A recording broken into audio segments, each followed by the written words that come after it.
Parce que nous nous sommes rendus compte à un certain moment que dans cette zone, vraiment, il y avait un problème de santé qui était là et qui demeure encore. C'est justement la raison qui nous a poussé à organiser ces journées, compte tenu du niveau de vie de nos populations aussi, qui sont très pauvres, ça il faut le reconnaître, avec la situation que nous vivons.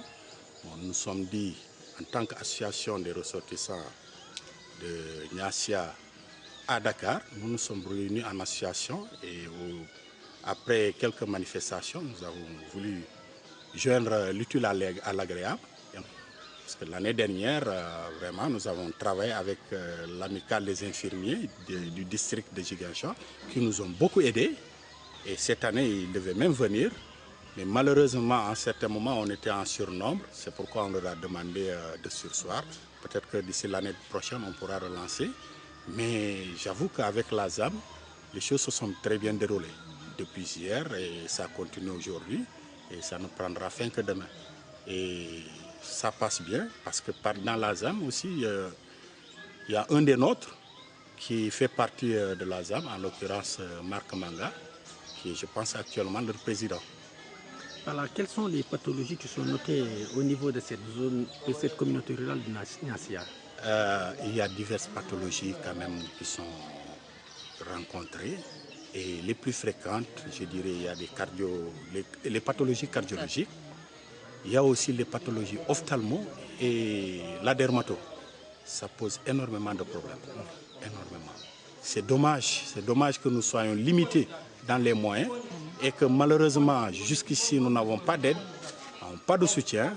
Mais j'espère qu'au fur et à mesure que nous nous investissons, les partenaires viendront à notre soutien. Quel bilan pouvez-vous tirer de ces 2 journées d'opération? Je dirais que dans un premier temps, nous sommes satisfaits, à part que la fréquentation n'est pas encore à la hauteur de nos attentes, mais j'espère que d'ici demain, tout s'améliorera. Monsieur Sagnan, quelles sont les difficultés majeures que votre association a rencontrées durant ces 2 jours d'opération? Les difficultés, je dirais, c'est surtout dans la préparation. Mais au courant de ces 2 jours, nous n'avons pas rencontré beaucoup de difficultés. Et c'est surtout dans la préparation où nous avons rencontré énormément de problèmes. Parce que ce n'était pas évident jusqu'au dernier moment. Ce n'est qu'à partir du 20-25 août que vraiment nous avons décidé que ces journées se tiendront. Mais au début, c'était à l'état de projet. Et vraiment, là, on n'était même pas sûr que ces journées allaient se tenir, faute de moyens. C'est vrai que la sensibilisation n'a pas été faite assez tôt, contrairement à l'année dernière, où il y avait quand même du monde. Et nous espérons que d'ici l'année prochaine, on pourra rassembler les fonds à temps et pouvoir sensibiliser les populations.